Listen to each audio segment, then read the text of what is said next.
Hey, it's that Deadeye guy. Let's talk about Diablo Immortal. Let me start off with this. The community of what could be called hardcore Diablo fans, and I count myself among them, aren't going crazy solely over the fact that Blizzard is releasing a mobile Diablo game. I'm actually fairly indifferent to the idea.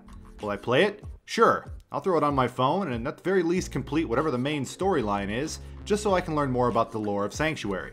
Will I play it long term or dedicate massive amounts of time to grinding loot and experience as I have with the PC games? Absolutely not. I'd wager the overwhelming majority of Diablo fans sitting with me in that audience at BlizzCon and watching around the world are of the same mind. That's fine. That's not what the outrage was about. It was how Blizzard handled this announcement, from the days leading up to the event, to the announcement itself, and then the aftermath. Let's dive into this disaster.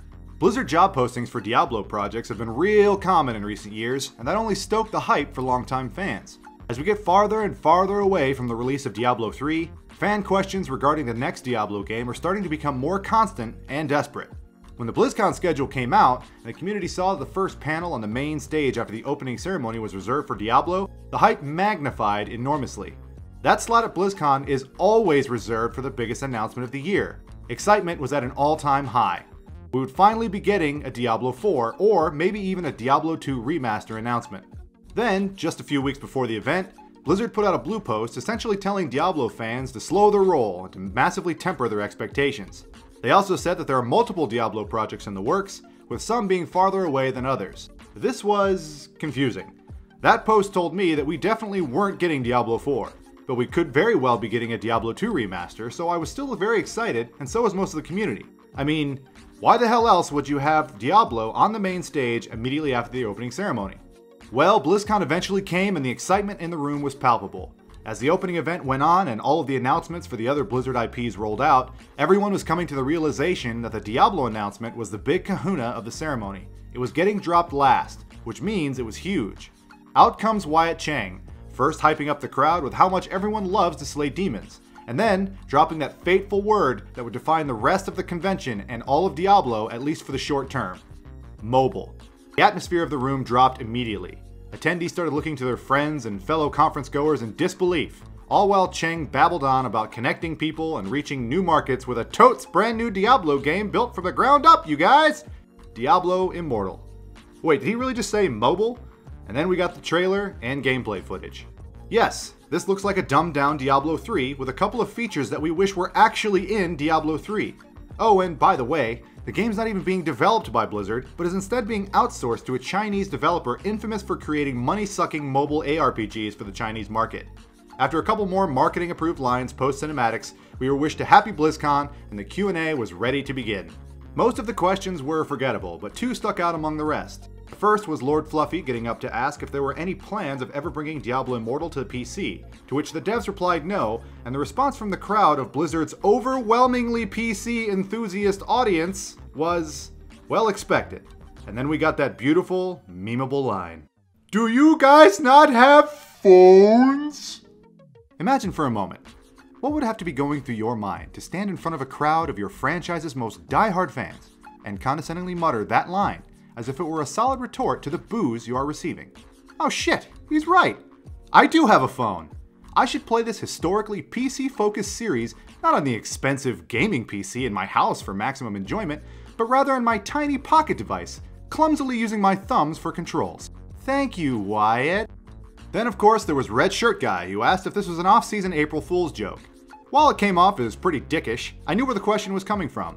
BlizzCon was absolutely the wrong place to announce Diablo Immortal, and I'm amazed the Blizzard execs were somehow shocked by the overwhelming backlash from the community.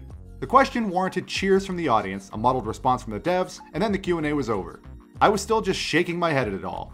Let's talk about why Blizzard is doing this, where they screwed up, and how they could have avoided this whole PR mess in the first place. If you're watching this, Diablo Immortal is not for you. It just isn't. It's meant for the very young and the Chinese. China's mobile market is gigantic and rife with whales that will throw endless amounts of money at pointless microtransactions. Blizzard has already enjoyed a piece of that pie with Hearthstone. Admittedly, the TCG is actually a solid game on its own, and was developed first for the PC, and then brought to mobile and tablet. Well, now they're expanding that pie slice with not just Diablo, but other confirmed mobile projects that are in development. They were also going after kids who mindlessly tap away on mobile devices as they begrudgingly walk through malls and grocery stores with their parents or ride to and from school. These games aren't being made out of passion or for the love of video games.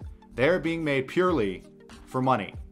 Let me caveat this. I don't mind businesses making money. My day job is for a corporation. I know how this capitalistic game is played. However, when your primary product is something that involves art, like video games, you have to walk a very fine line between allowing your passion to take over the product, for better or for worse, and becoming a soulless, gray corporate husk seeking to maximize profits at all costs. Diablo Immortal is very clearly the latter. Between being an obvious reskin of a previously made Chinese ARPG and the inevitable microtransactions that will be rife within this game, it's hard for anyone who knows anything about this franchise or the gaming marketplace to justify its existence outside of stock prices. Whatever group of executives decided that BlizzCon was the place to announce this game are completely and utterly out of touch with their core customer base. The kinds of people that attend BlizzCon are not the casual everyday folks that might hop on WoW every once in a while or play a game of Hearthstone while in line at the post office. These are your hardcore fans. They are overwhelmingly PC gamers, and they've been dying for a new PC Diablo title for quite some time.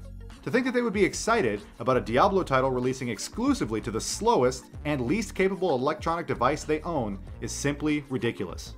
Diablo Immortal should have been a footnote at BlizzCon. It should have been the first thing announced at the opening ceremony so that Warcraft 3 and the new Overwatch cinematics could have had more hype.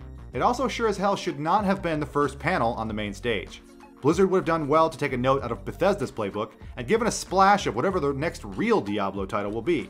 Hey Diablo fans, here's the title screen for Diablo 4. We're working on it. Oh, and by the way, there's this cool mobile game that we're putting out pretty soon as well. Check it out. That's it. That's all it would have taken, and this whole fiasco would have never occurred. Again, it's not that they are releasing a mobile game. It's that they could not have handled its announcement any worse than they did. It demonstrates an absurd disconnect between decision makers at Blizzard and the player base. Announcing nothing at all for Diablo would have been far less damaging. Well, the internet exploded pretty much as anyone would have expected. Threads across social media were rife with hate and discontent, and the shitstorm is still swirling to this day. Follow-on interviews with Wyatt and friends reiterated that there are multiple projects for Diablo in development, and that PC players have not been abandoned, but the damage is already done. This was one massive chip off the reputation of one of the last few remaining gaming companies with a generally favorable outlook from their customers, and I do hope there is some serious calibration going on within leadership at Blizzard. What the company needs to do now is go dark. Do not try to rectify this with the community. Don't send out the PR talking heads and the community managers in some faux attempt to make it look like they understand the plight of the fanbase. That ship has already sailed. For now, they need to continue working on these other projects of theirs and say not another word about Immortal to the Western audience outside of maybe a release date. I want the execs at Blizzard to remember the people that fell in love with their games and helped turn them into a gaming powerhouse in the first place. I refuse to believe that employees within the company, many of whom are fairly hardcore gaming enthusiasts themselves, thought this announcement was a good idea. Perhaps recognizing that being an executive at a gaming company doesn't necessarily mean that you're plugged into the fanbase, and that maybe utilizing internal employees for their thoughts on the matter might have proven helpful. The company always espouses that everyone at Blizzard has a hand in how games are handled, regardless if you're in HR, QA, or on a game team. I find that hard to believe now after this announcement. As I've said, I'll probably play Diablo Immortal about as much as I play Hearthstone. Very rarely. There's some incentive to jump into it a bit more because of the storyline, but I cannot justify sinking any time into an oversimplified action RPG with clumsy touch controls, regardless of who it's developed by. The demo on the show floor was mediocre at best. It looked better than most mobile games I played, but it was laughably simple, and I knew I'd get bored of it in minutes if I ever actually decided to try and dive into it. I have a Switch if I want a quality experience on the go, and I have a gaming PC if I'm in the comfort of my own home. All I can hope for is that Blizzard learns from this blunder and recognizes that next year's BlizzCon better absolutely destroy with some insane Diablo announcements, or I'm not sure if the reputational damage could ever be recovered, and Blizzard will start down that dark path of so many spiraling gaming companies have gone before it. One can only hope. Thanks for watching. What are your thoughts on Diablo Immortal? Was all the hate justified? Let me know down below or over on Twitter. If you enjoyed this video, I'd really appreciate it if you hit that like and subscribe button. Until next time.